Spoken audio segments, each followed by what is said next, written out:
Mina, Houston got the win, but there was something that frustrated you when you watched this game. I'm a fan of Bobby Slowick. I think he's a good play caller. I'm going to need him to stop lighting first down on fire, which is, I try not to be dogmatic about early down runs. Sometimes they make sense, pardon me, and there's a sequencing aspect to it. But going into this game, we talked about this last week.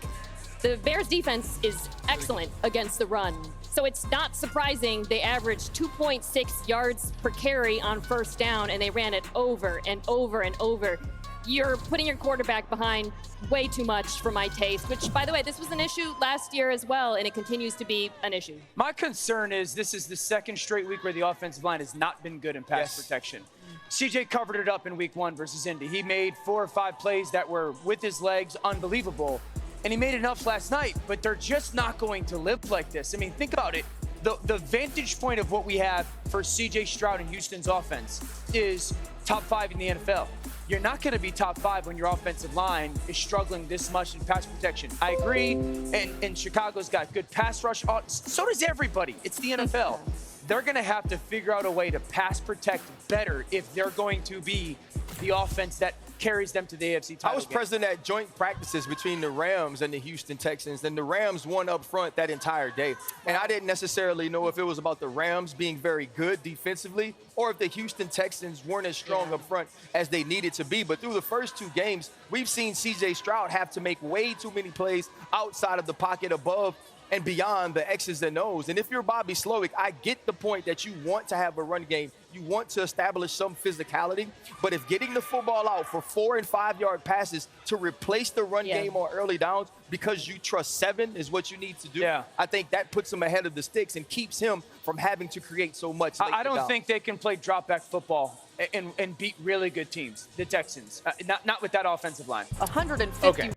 So there's been a lot of limited Texans talk on this game, quite honestly. All the conversations have been so heavily dominated about Caleb Williams and the Bears and yada yada yada, which is how it was leading up to this game. And I kind of pointed it out. It can be really hard to sometimes find some of these clips, especially for a handful of teams, and Texans definitely being one of them. And so I want to take this as an opportunity to definitely emphasize the take from the Texans side. Listen, the Bears do have a really great defense. They had one of the best defenses in the top defense for the last 6 games last season. Now going into this season, 2 great defensive games. It was hard because you were talking about going up against Will Levis and the Titans, hardly a potent offense. But we know that what the Texans can do. And yeah, listen, that's why C.J. Stroud is C.J. Stroud, to help overcome some of the deficits of your team, like an offensive line, and like Dan Orlovsky was talking about, he was able to get away with it in week 1, not as much week 2. And it's understandable. You only want to put so much on your quarterback's plate. I talk about this all the time. And I talked about this specifically actually with the Texans, about this is what the Texans are doing so well, how they realize that they have a great quarterback, and now they're trying to give him extra weapons, give him better defense, and they're trying to help him out to take less off his plate rather than be like, hey, this guy's a stud, but so we can just give him more. That's not the path to a Super Bowl. It's just too much for any one quarterback, whether Tom Brady or Patrick Mahomes, to be able to handle that all. So the fact that he's still able to kind of make do speaks, is awesome coming, if you're a Texans fan and especially a CJ Stroud fan.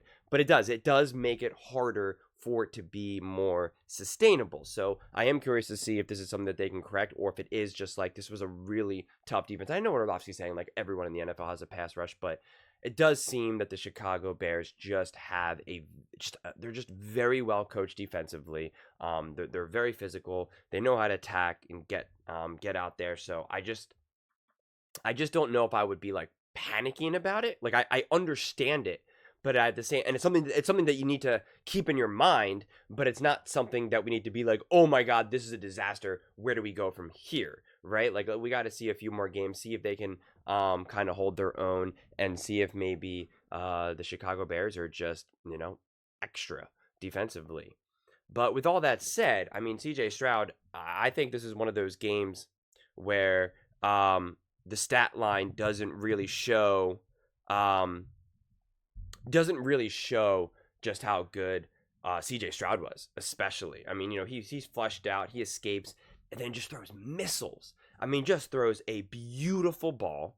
And I know Mina Kimes called out Bobby Slowick, and it's like Bobby Slowick's play calling was masterful. I mean, it was a beautiful call on the 4th down at the 50 in the first quarter. Most are going to be like run it, a QB sneak, power run, but he just, his call was just absolutely amazing. I mean, it really was. And it's funny because I paused the game and I wrote down all the notes, and then Collinsworth came out and said exactly what I just wrote down in my notes. Like, so it's funny to kind of call out Bobby Slowick at the top, but then also see how his ability to play call is just absolutely beautiful. CJ Stroud he's just never flustered. I really think he's just at the top of his game right now. He just has such a soft touch, and it's just really exciting to see him continue to grow. Quite frankly, he's looked like a top quarterback in the NFL. He's looked more composed than majority, if not every single quarterback right now. Listen, by default, you got to give it to Derek Carr and Sam Darnold because of just how they're absolutely balling out and putting up big numbers, in terms of like the MVP race. But if you really kind of set that aside and you just look, who do you think is the most comfortable? Who do you think is the most confident? Who do you think is executing the best? CJ Stroud's got to be up there, right? He just has to be up there. He's looking more comfortable than Patrick Mahomes.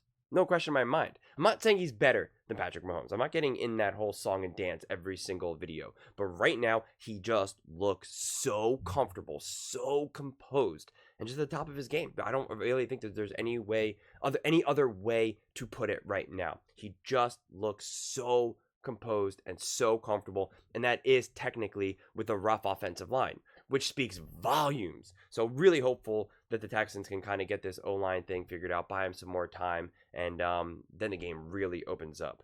And Diggs continues to be a leader, and I'm really impressed, right? He was not even really touching the ball at first, and yet he's still cheering everyone on, talking everyone up, just being a leader. And I love to see that. I mean, they were questioning, even after week 1, whether or not, especially on First Things First, whether or not he will be able to continue to do that. And he obviously continues to do that. Now things are going well for the most part. They're winning, and so you don't know what will happen if they face some adversity, but it just seems like he is 100% all in, ready to go, believes in this team, wants to be a leader, believes in his role to be a leader.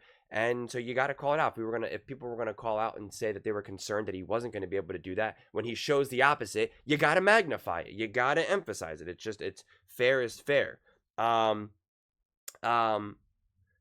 I mean, I just think that the Texans, considering this is the first 2 weeks, there's only so much to talk about, right, in this regard. They play two very weird teams, right? The Colts with AR, who's either going to throw a 70-yard touchdown pass and it's going to be absolutely beautiful, or he's going to throw the ball nowhere near his man, right, and just be wildly inaccurate. And then you're going up against this hard defense in the Chicago Bears, but with a rookie quarterback who's definitely struggling right now. He with his own O-line as well, quite frankly. And so it is hard to gauge. I believe the Texans are, without a doubt, a top team in the NFL, but as I've said now in pretty much every single one of my videos for the last 2 weeks, is we got to just keep waiting and seeing. We got to see who these teams are. I keep looking for concrete, very clear indicators of what sticks out to me, of what makes a team stick out from everyone else, since it's hard to put in context who all these other teams are, right? Because what if the Colts came over and just steamrolled the Packers? That makes that win look significantly better, right? So it's just, we gotta wait for more clarity. But some of the things that stick out to me is the fight, the composure, and just the high-level quarterback play. Those are really the big things that stand out to me. And that's arguably one of the best takeaways that I could take from a team that I'm, from just all around the league, quite frankly, for all these teams, that I'm trying to figure out, who are they? Who are they? How good are they? It's hard to put the Texans not at the top, quite frankly, because they're just that good. And again, this is just after week 2. There's still more to kind of get rolling. I just think that they're going to continue to get better. And they're going to continue to find their flow. I really do believe that. And Of course, there's always things to clean up, but we can say that now that it's been 2 weeks. We can say that about every single team. Every single team. Every single team. Every single quarterback. Every single offense and every single defense has something wrong with them that they need to clean up. The Chiefs hardly looked great against the Bengals. The Bengals can't win a game. The Ravens lost 2 games. The Eagles lost to the Falcons. Trying to think of any other teams. The Cowboys got rocked, right? The Saints, depends how good you think the Cowboys are, but they beat the Panthers and the Cowboys, who notoriously don't play good against other good teams. So again, like we're still trying to find clarity from a lot of these teams, but all these teams have something to work on. No one is perfect right now.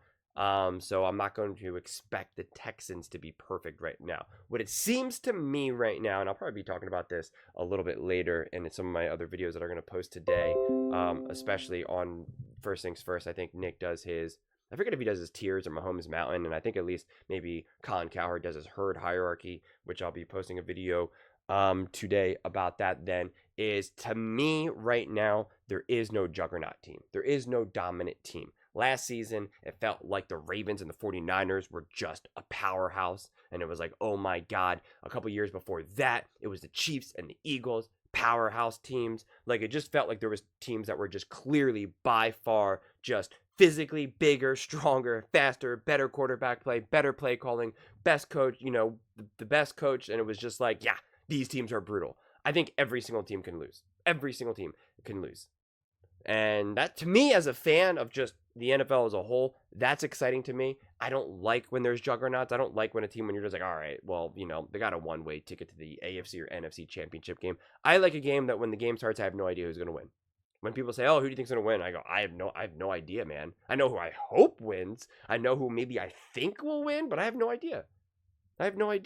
So to me, that is what I'm seeing so far within the first 2 weeks. Of course, again, it is only 2 weeks in, so we will see. But if you are a Texans fan and you may not be watching all the other games, so you might be just more hyper focused on the Texans, I would love to hear your thoughts. Like, are you concerned? Are you nervous? Are you excited? Are you feeling that these are 2 good wins so far? I think the way how they stand up relative to all the teams around the league, I think they are right up there with the top teams.